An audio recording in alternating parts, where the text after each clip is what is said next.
بسم اللہ الرحمن الرحیم. کتنے جانور قربان کیے جائیں یعنی حاجیوں کے علاوہ؟ ٹھیک ہے، حاجی تو زیادہ کر سکتے ہیں. نبی صلی اللہ علیہ وسلم نے کتنے کیے تھے؟ 100 اونٹ، جن میں سے 63 آپ نے اپنے ہاتھ سے نحر کیے تھے. کل میں نے ایک ویڈیو کلپ دیکھا جس میں ایک شخص نے کئی اونٹوں کو نحر کیا. اس میں وہ اونٹوں کی پوری لائن جو تھی وہ دیوار کی طرف منہ کر کے کھڑی ہوتی، اور جو قربانی کرنے والا تھا وہ بس باری باری ایک اونٹ کو اس کے سامنے لایا جاتا، اس کو نحر کرتا، پھر اگلے کو کرتا، پھر اگلے. تو اس کو دیکھ کر وہ فوراً کرتا چلا جا رہا تھا. تو میں یہ سوچ رہی تھی کہ نبی صلی اللہ علیہ وسلم کی طاقت تو اس سے بھی کہیں زیادہ تھی. تو آپ کے لیے 63 کرنا کچھ مشکل نہیں تھا. ہماری بازوؤں میں تو جان ہے. ہمیں تو اگر کہا جائے 63 گلاس اٹھا کے یہاں سے وہاں رکھ دو تو ہم کیا کریں؟ ہم تھک گئے، ہمارے بازو اکڑ گئے، تو بازو شل ہو گئے. تو کتنے بکرے ذبح کرنے چاہیے گھر میں؟ رسول اللہ صلی اللہ علیہ وسلم نے فرمایا، اے لوگو، ہر سال ہر گھر والوں پر ایک قربانی لازم ہے. ہر سال ہر گھر والوں پر ایک قربانی لازم ہے. یہ سب کو اس میں شریک کر سکتے ہیں. ایک بکری کا سب گھر والوں کی طرف سے کفایت کر جانا. عطا بن یسار بیان کرتے ہیں، میں نے ابو ایوب سے پوچھا کہ رسول اللہ صلی اللہ علیہ وسلم کے زمانے میں قربانیاں کیسے ہوا کرتی تھی؟ انہوں نے فرمایا، ایک آدمی اپنے اور اپنے گھر والوں کی طرف سے ایک بکری قربانی کیا کرتا تھا.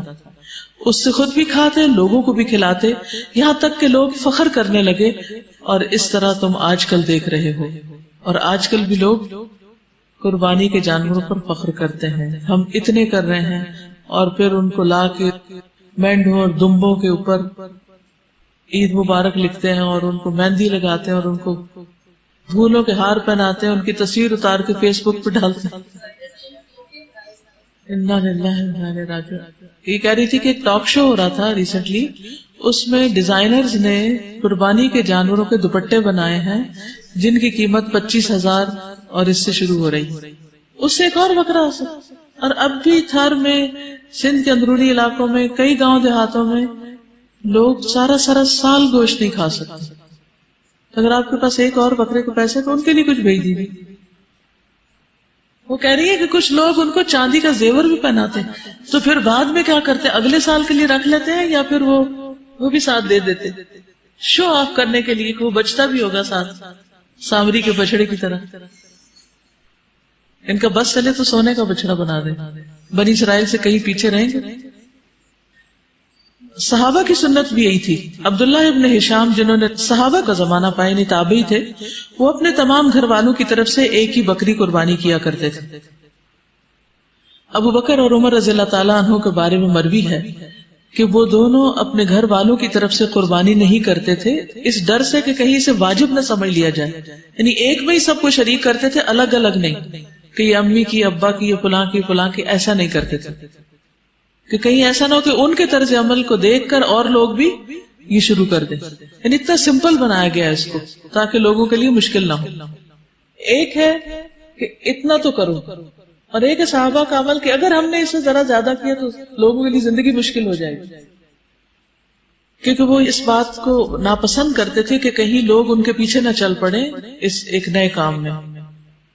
ابو مسعود انصاری، یہ صحابی ہیں، کہتے ہیں کہ میں خوشحال ہونے کے باوجود اس ڈر سے قربانی چھوڑ دیتا ہوں کہ کہیں میرے پڑوسی یہ نہ سمجھ لیں کہ یہ مجھ پر واجب ہے. تو اب ہماری تو کوئی پیروی کرنے والا نہیں ہے، اس لیے. ابو سریحہ نے فرمایا، میرے گھر والوں نے مجھے غلط کام پر مجبور کر دیا جبکہ مجھے سنت طریقہ معلوم ہے. ایک گھر والے ایک بکری یا 2 بکریاں ذبح کیا کرتے تھے. اب تو اگر ہم ایک بکری کی قربانی دیں تو ہمارے ہمسائے ہمیں بخیل کہتے ہیں کہ یہ بہت کنجوس ہے. ان کے زمانے میں یہ چیز مشہور ہو گئی تھی، جو ایک کرتا ہے اس نے تو کچھ کیا ہی نہیں.